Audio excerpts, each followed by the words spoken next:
Hello there, welcome back to the channel. Thanks for being with me today. I hope you're well. We're back in Planet Zoo today and we are in Tiny Zoo. So this is our fairly compact zoo. I'll show you a bit of an aerial shot here. Yeah, fairly sort of small, compact, tight habitats. We're cramming in quite a few so far. In our last episode we were over here putting in this new African penguin enclosure, which I think turned out pretty nice. It was a bit of a tricky build, but I got there in the end. Did a nice little backstage bit here, which I'm pretty happy with, and the front bit is yeah, it's functional, isn't it? It's nothing too spectacular, but I think it's pretty cool. It looks pretty good, and you can see the penguins are pretty happy in there, swimming around, gobbling up their fish. Right, so on to today. We are moving over here past our alligators that we put in a couple of episodes ago. Actually, no, hang on, where are we? Sorry, I've completely forgotten where we're going. Yes, we're going over here. So this area here, so this is next to our orangutans that we put in a long time ago. So they're down in this sunken area. Next door we have the ibex over here. And just around here we have our snow leopards that went in a few episodes ago as well. And so we've been left with this sort of gap here between two pathways. So this is where we're going to be working today. And the animal that is going to be going into here is this one here, the black-tailed prairie dog. Lovely little things. I thought it'd be fun because you could do walk-through enclosures with these, and it's not something that I've done in this zoo yet, I don't think. It's not something I do much at all actually, but I thought I'd take the opportunity to get it into this into Tiny Zoo. So yeah, so that was my thinking, is that I'll do a nice walkthrough leading between this path, and then obviously link the paths on the outside of the habitat in a sort of a circle around here, and give them a nice big area to run around in. So that was my thinking. So without further delay, let me load up the first save point and show you how I got started. Okay, so here's our basic layout. I've decided to go with the concrete edging here. I did consider doing a custom wall, but actually this one makes a bit more sense to me. That all the custom stuff would end up basically looking exactly the same as this, because I wouldn't want it to be a wooden edge or a glass edge. Obviously it needs to be solid because the animals are so small, so it couldn't be a mesh one. So to me it just made sense to use the in-game stuff and to colour it. I can't remember if I changed this colour slightly as it went on, or whether it stays that sort of brown. I can't quite remember, I'll be honest. We'll have to keep an eye on that as we go along. So the entrance has gone in here, and then you've got the two guest entrances at each end. And obviously it just continues around the back here, and then I've just left myself a bit of space back here to put some more shrubberies and trees and things in. I've kept it as low as possible because obviously they're tiny little animals, so as you're walking around the outside here you'd want to be able to peer over the top. I can't remember, but I think I might put a couple of windows in somewhere as well, for little kiddies to be able to look through the wall, you know, if they're down at this height as well. So the thinking was I didn't want to just keep it plain like this inside, so I do a bit of landscaping. I wanted the guest path to snake around a good amount, but also to go up and down a bit as well. So that was the next thing that I did, was to play around with that and try and get it landscaped a little bit, but not too steep or anything. Nothing too over the top, just a little bit. So yeah, there we go. I can't remember if I changed the pathway. I think I do. Certainly the pathway going inside becomes the one with the little log bits on each side. This stuff here, the natural looking pathway on the inside. I can't remember what I do with the outside path, but we shall have to find out. But yeah, there we go. So there's our basic shape. Excuse me. As you can see, I've tried to keep the habitats all roughly the same sort of size in this zoo. I don't want anything too big or too small. I mean, this one, considering that the animals going in here are prairie dogs, this is really quite large actually for some prairie dogs. But I think if I wasn't doing it as a walkthrough enclosure, I would have made it probably half the size of this. But being a walkthrough, you kind of need a good amount of space to be able to to get a pathway winding through it from one end to the other.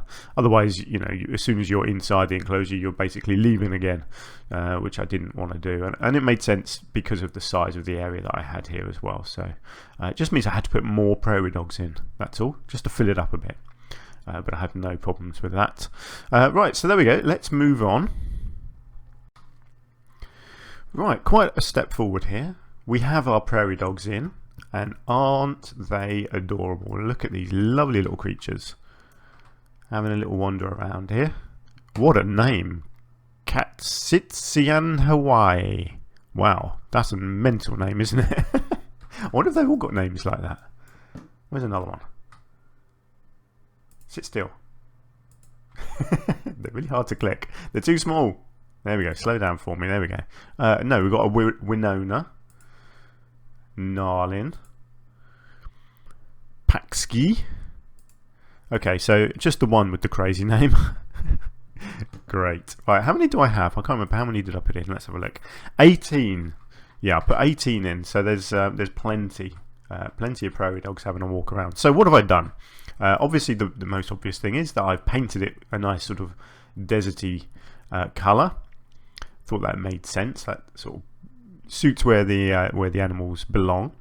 So you can see the landscaping. So I've got the pathway coming in here, goes up a nice little mound, back down again, round here, up another little hill, down around the corner, and then back out to the exit here.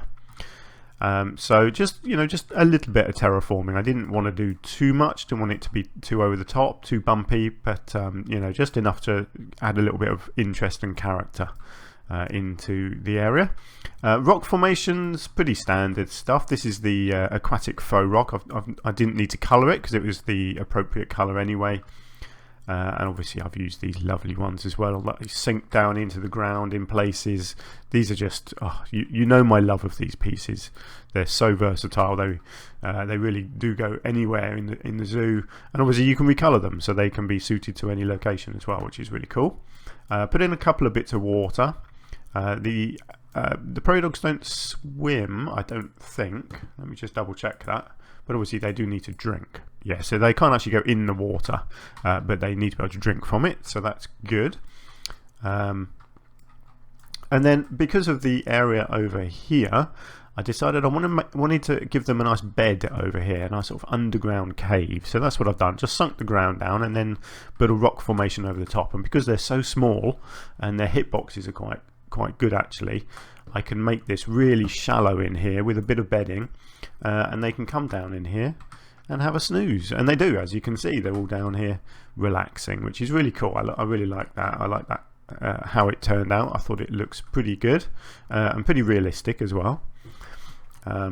So yeah, it wasn't too hard really to build an interesting bit of rock formation on the top there, and the animals can actually come right in around the back here, I believe, and yeah, so they can get right in around the back as well and climb on the rocks a little bit too.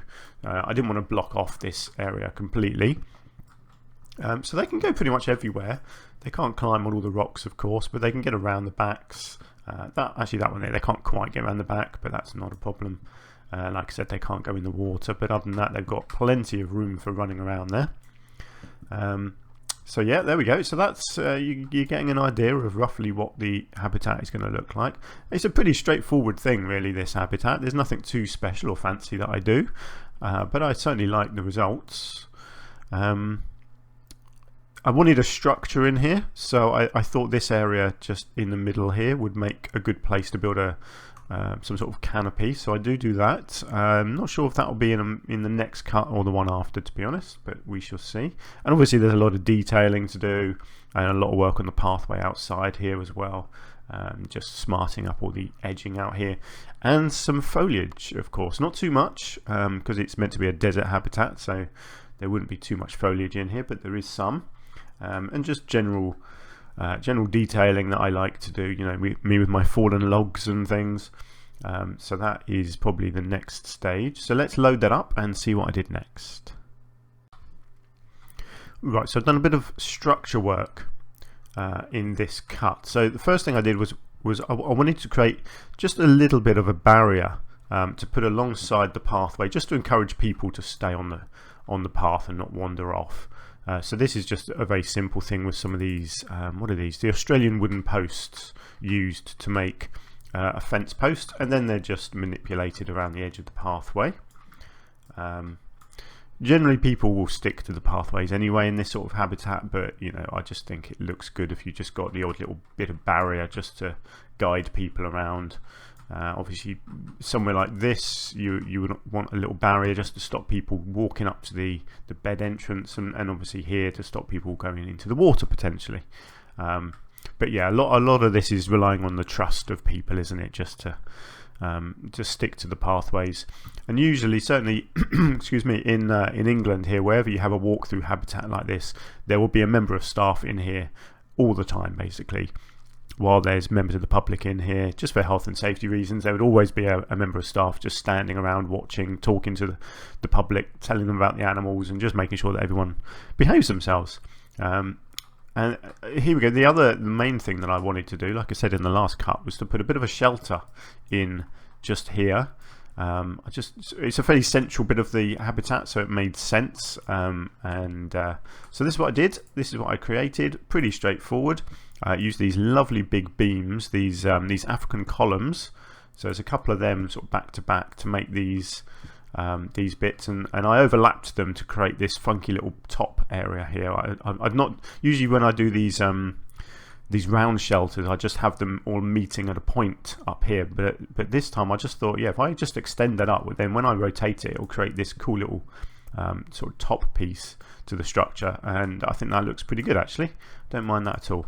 And then in the middle here you've just got these lovely sticks, again just rotated and filling in the gaps, and then you've got some posts here just supporting it, and then all I've done is I've put it in place, and then I've just deleted the posts on the bits where the pathway goes.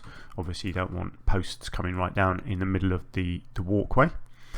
So yes, a very simple structure. You know, it's nothing that no one else can do or anything. It's not, you know, but it serves its purpose. It does what it needs to do. It just gives a little bit of shelter, a bit of shade, and just a bit of structure in here as well. Otherwise, it would have been quite an empty habitat really. So I just felt like it wanted some sort of a building structure in there. So yeah, there we go. That's all for that update. And to be honest, that's kind of the main structure of it done. The rest of it, oh look, they're all running off. I think it's feeding time. Wow, look at them go. They're awesome little creatures, aren't they? Oh yes, look at that. He's just put down some lunch for them. Oh look, they're all going to leg it out the door. It's a good job they don't do that actually, isn't it? Oh, and what are they eating today? Apples, melons, tomato, and random chunks of stuff. Yum, yum. Oh, I love that they sit down like that and eat. That's quite cute, isn't it? They're like little people. Nom, nom, nom, nom, nom. Who are you? Oh, that's Paxki. Keep clicking on the same ones. Oh, there you go. That's a new one. Ayana. Great. Okay, so yeah, so lots of decorating to do now.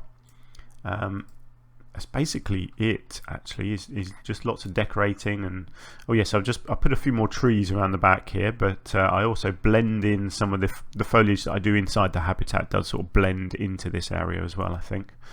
And then obviously I've got a bit more work to do on the outside as well. So just a couple more cuts, and that'll be it for this habitat. So like I said, pretty simple and straightforward, but I'm very happy with the results. So let's load up the next save point and see how I got started with the foliage. Right, we have vegetation. I'm really happy with the look of this actually. I found some very cool looking trees and things to put in here. So this was the main one, the Joshua tree. I just love the look of these things. Not really been able to use them before, certainly not in this zoo. But I just love the look of them. Look, they're like hairy things, aren't they? Look at these trunks, look really hairy, and then these lovely big sort of hairy spiky bits at the top with little flowers as well. So there's plenty of those dotted around.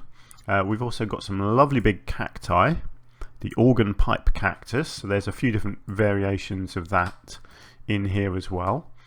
plus some of the smaller cacti. So we have this little one here, the prickly pear cactus, which is pretty cool as well. They've actually got little flowers on. Oh, are they flowers? I don't know if they're classed as flowers or what, to be honest, but little coloured pieces anyway. I'm not a cactus expert, I'll be honest. So for inside the habitat, that was pretty much it. Oh yes, and the barrel cactus as well. These are awesome looking things. Look at the detail on them. So they look really cool. So there's a few of those in there as well as just a few reeds in the water. I didn't want to overfill the water again. Just, you know, didn't feel necessary to block it up with too many rocks and reeds and things. So just a few little things growing in the water. A couple of fallen logs, as is my thing. There's always some fallen logs in a habitat. Another one here, and a bit of enrichment as well. So you've got these logs that the animals can actually run through, which is cool. You've got a melon over here. You have, what else do we have? Let's have a look. Can't quite remember what other enrichment items there are for these guys. Is that another melon? Yes, there's another melon there. Thought there was something in the middle here. Oh yeah, we've got a tennis ball down here. Was that it, or was there something else? I thought there was one more somewhere, but it may be that it's there and it's been used, so I can't see it at the moment. I'm sure I put something down over here somewhere, but no. Oh yeah, there it is. Little scent marker thing there as well. Actually, I think there's another log as well, isn't there? Have I missed that? Oh yes, there's another log here as well by the side of the pathway. So plenty of entertainment for the little critters. Put a big tree up the end here, one of these manzanita bush. I just thought it needed something a little bit different on this rock formation here. So that went up there. And then on the outside, I haven't finished the outside yet, but again, just continuing the same foliage. So the Joshua trees and the little cacti here. A little bit of detailing on the wall. I love these little sort of cartoony pictures of the prairie dogs there. We've got a Meet the Prairie Dogs sign, just suggesting that you can actually enter the habitat there. And then round this way, it's exactly the same. You've got the Meet the Prairie Dogs there and the little picture there. So it doesn't really matter if you go in or out at either end. I haven't put sort of entrance and exit down. I didn't really feel like that was necessary. Certainly a lot of these places that have the walk-through habitats do that, so that the traffic, as it were, is sort of flowing in one direction, but I didn't feel that was particularly necessary. Oh yes, a nice big fallen log up here as well. I do love my fallen logs. I just think they add so much to a habitat, the fallen logs. Whether you want them to look natural, if it's just there for decoration or whatever, I just think they look cool. So yeah, there's always fallen logs. It's very rare I do a habitat without a fallen log or two in it. So that's basically it for our actual habitat, and it's, yeah, like I said, it's nothing too complicated, but it's effective, and yeah, I'm really happy with it actually. But there is one more cut because I haven't finished off all the detailing on the outside yet. So let me just load up our last save point and show you what I did on the outside. And here is our finished habitat. So just a little bit more detailing done on the outside. So I've done this little triangle area here between the pathways. So again, one of my usual trees. I love these umbrella trees, you know I do. So I put one of those in there with a few cacti around the bottom. Decided to edge all the pathways with this this faux rock again. This the rock step. If you just put them all in a line, it just makes a nice edging to cover up the side of the pathways. So I've also done some drains, you know, a little bit of detailing like I've been doing in this zoo. So I've got some little drain covers all around this edge here. Benches and these nice little aquatic bins here. I did decide to put some windows in after all into this wall. So you've got one there, you've got a little information board here as well. And then around the gateways, I've got a light on the side. I'll show you what it looks like in the dark in a minute. I also put on one of these big arrows as well. I thought it, you know, it says Meet the Prairie Dogs, but it doesn't I felt like it needed an arrow kind of guiding you, saying yes, you can go in, sort of thing, rather than just meet the prairie dog, stand here and you'll meet one. So it's kind of guiding you into the door there. And then along here you've got more windows, all the little kids. You know, if you think about it, if you're a little toddler, kind of this big, you can't really see in, but look at that. If you get down here and look inside, you're right at the eye level of the animals inside, which is pretty cool, isn't it? It gets you right down to their level. So yeah, I thought that worked out pretty nicely. Continuing round, again, just another light here, continuing all the rock around the outside and the drains.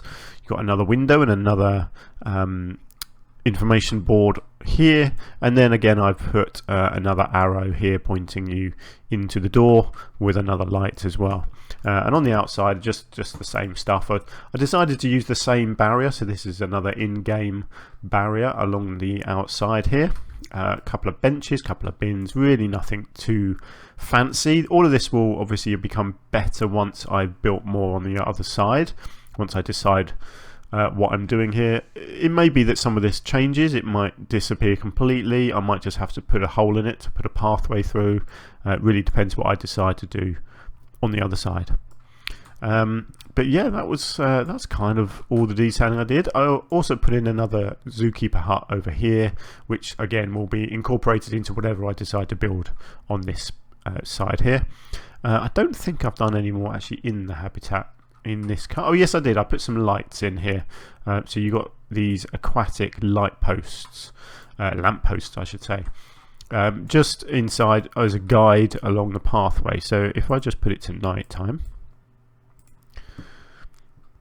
let's just give it a second to work itself out. There we go. So it's just enough inside here just to light up the pathway as you wander around and kind of keep you on the path. And you know, I didn't want to flood it with light, but it's just enough so you can see where you're going. And again, on the outside you just got lights around the doors here, just guiding you along the pathway a little bit. It might make sense, I suppose, to have a few lights along this back side here as well actually, so I might add that in too, but it's not urgent. So there we go. That is our... Oh, I've forgotten the animals. What are we looking at here? Prairie dogs, of course it is. Sorry, my memory is shocking, isn't it? Yeah, that is our prairie dog habitat.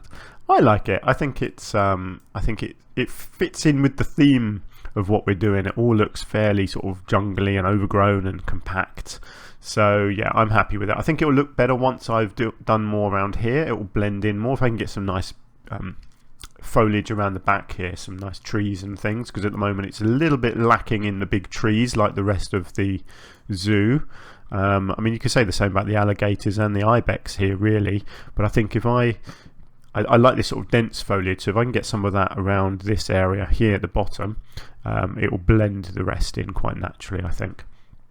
So there we go, there's our prairie dog habitat. Let me know what you think down in the comments, if you like what I've done or if you don't like what I've done.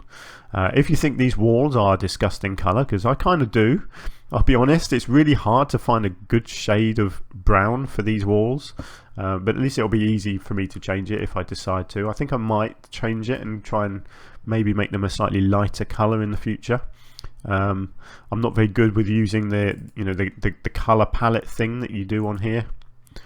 You know, where you go in here and you kind of move it around, and you know, it can be quite tricky trying to find just that right colour. Oh, look at that, actually that's not too bad, is it?